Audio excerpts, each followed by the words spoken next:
Hi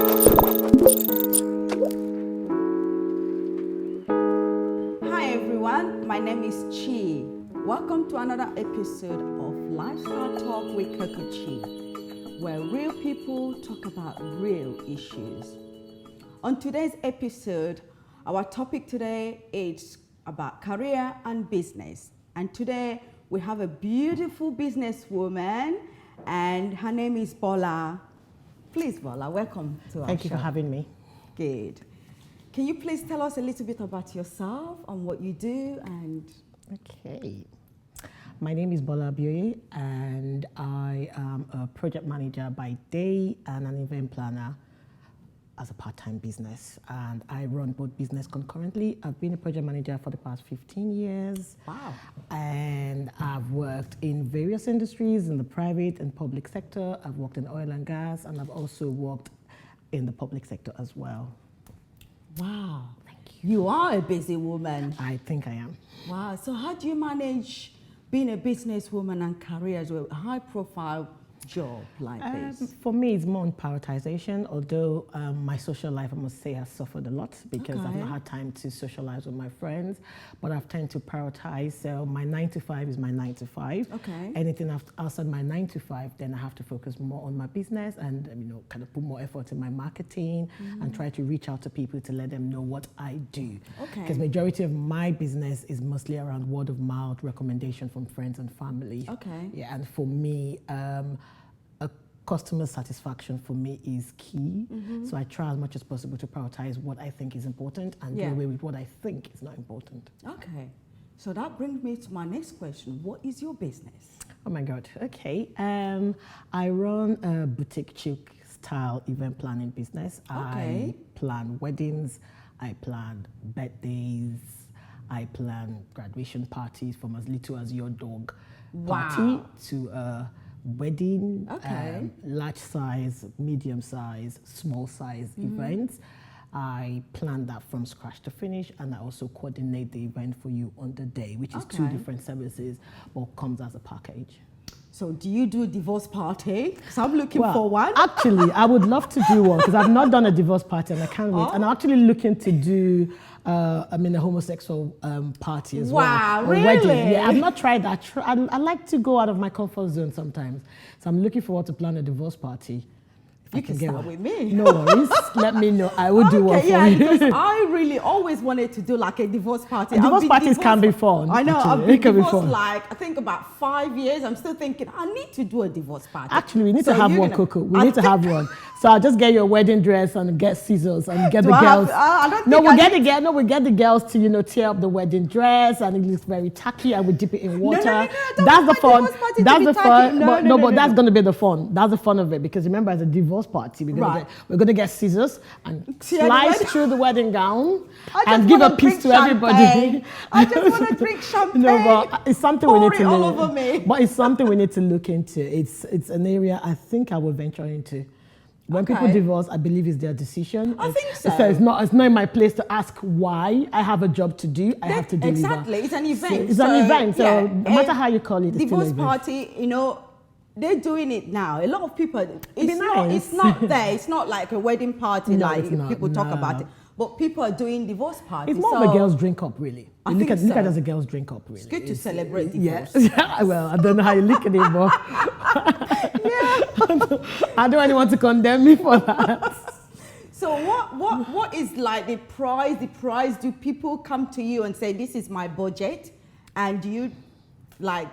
In most cases, 9 out of 10, most of my clients have a budget. Okay. Sometimes budgets are really unrealistic.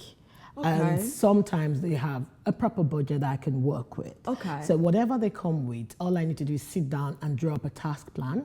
In the task plan, obviously, because I'm in the market, I can tell you an average price for a videographer, photographer, a cake maker, a wedding dress. So I can draw up a mini budget.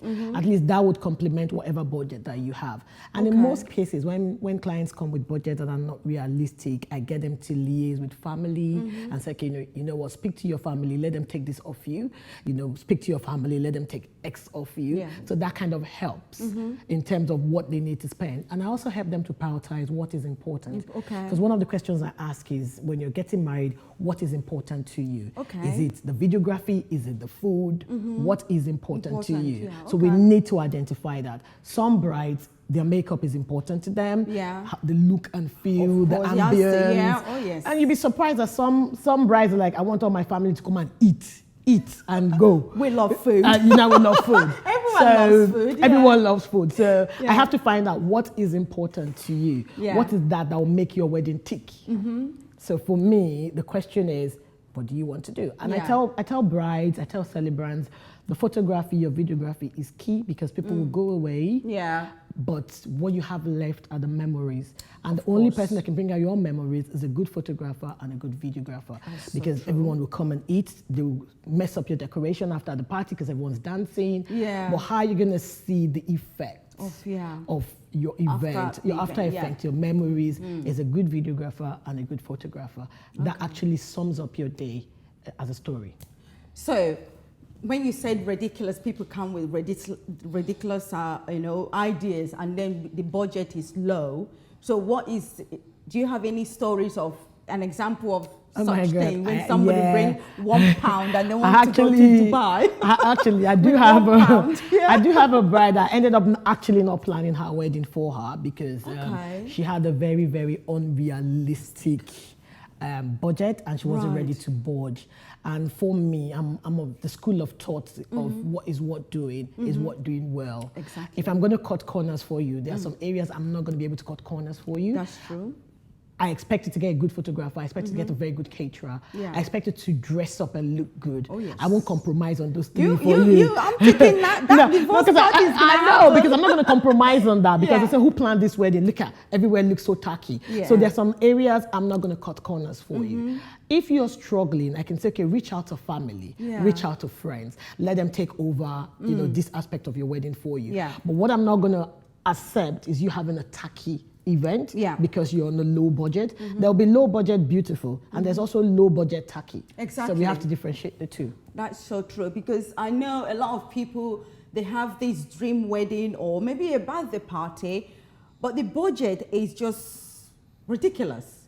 And so you can say, okay, tell me your budget and I'll work with that. If you have a budget that I feel is unrealistic, I'll just say to you, you know what, go to a Chinese restaurant, get your friends to come over. Have a dinner party at home.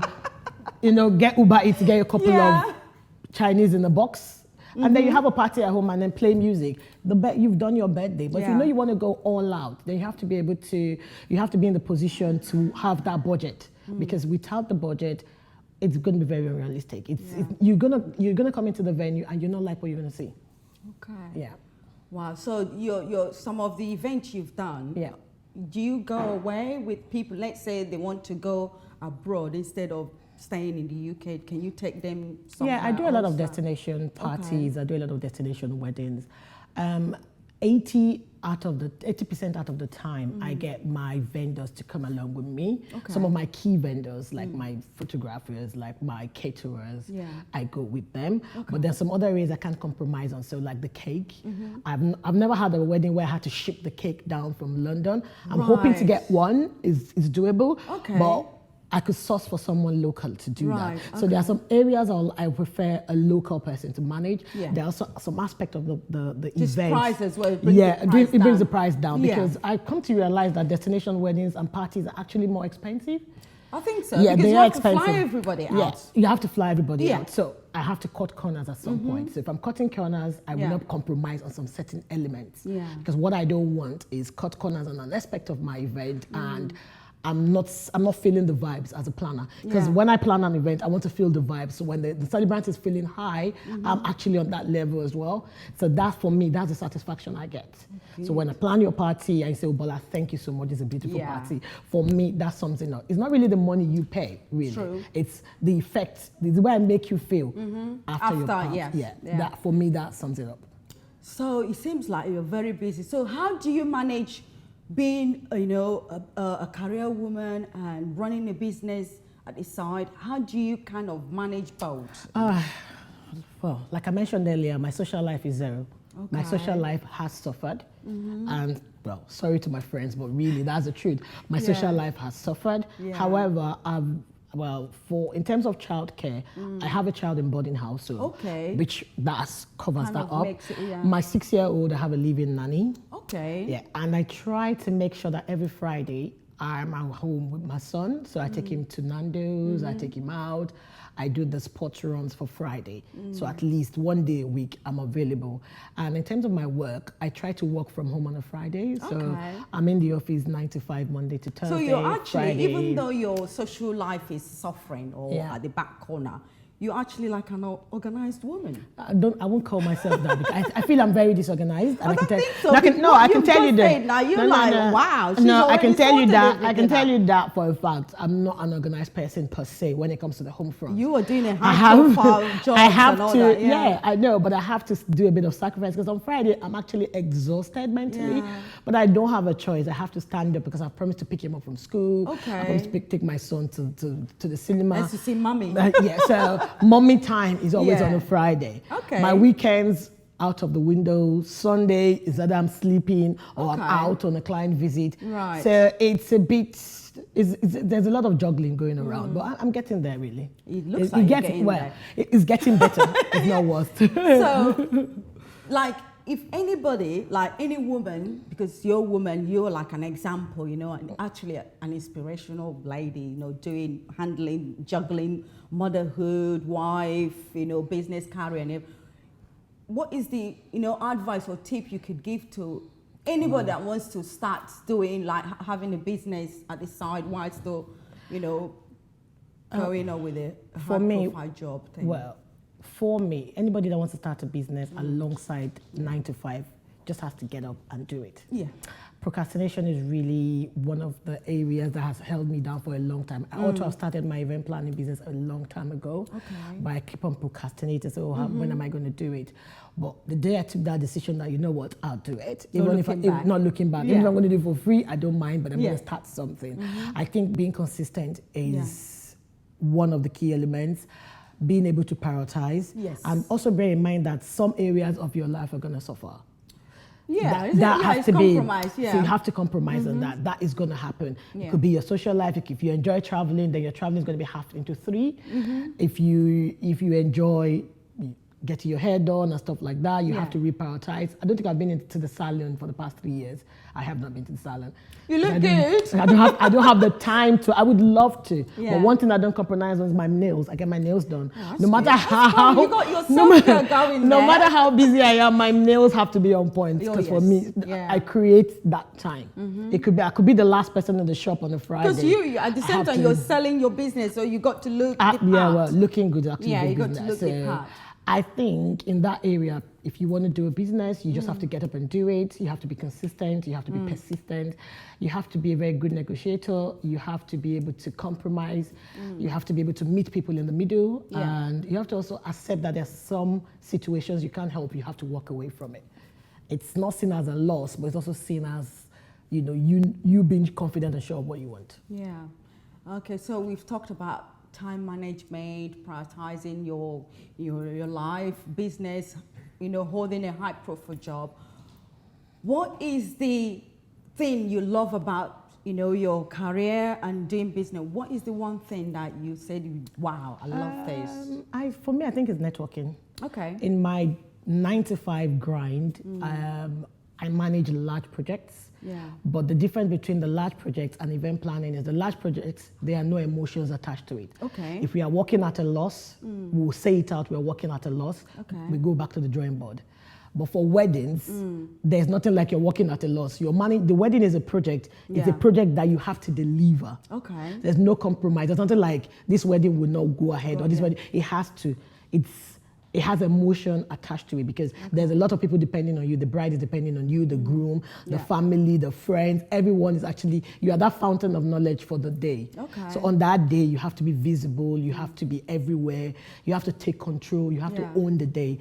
But in my 9 to 5, a lot of people own bits and pieces of certain areas of my project and we all come together. So it's teamwork. So it's teamwork. Yeah. But for weddings, it's teamwork, but it's a different type of teamwork. It's a teamwork where you are the team member, you're the team leader, you're the team But you're owner. like in charge. You're in charge of everything. You're going to find it very difficult to delegate. So that's why I work with vendors that I trust. Okay. So I don't have to micromanage them. But in an organization, I'm working with people that know what they're doing. They are there because they're being paid. If they don't do their job well, they get fired.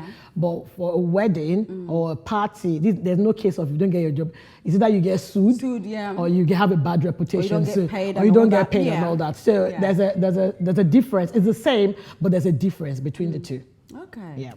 Oh wow, that's amazing. And your business is on social media? Yes, it's on Instagram. What's the name of it again? It's called Prospect 76 Events. Okay. Yeah. Okay, that's amazing. Thank you so much for coming. Thank you for having me. Thanks for sharing your stories. Yeah, thank you very much, and thanks for having me. And you look good, by the way. Thank you.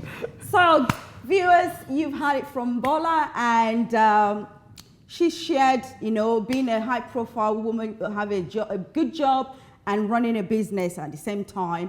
If you need her, her business is on the social media, and she will sort you out. I will, definitely. Trust me. Thank you so much.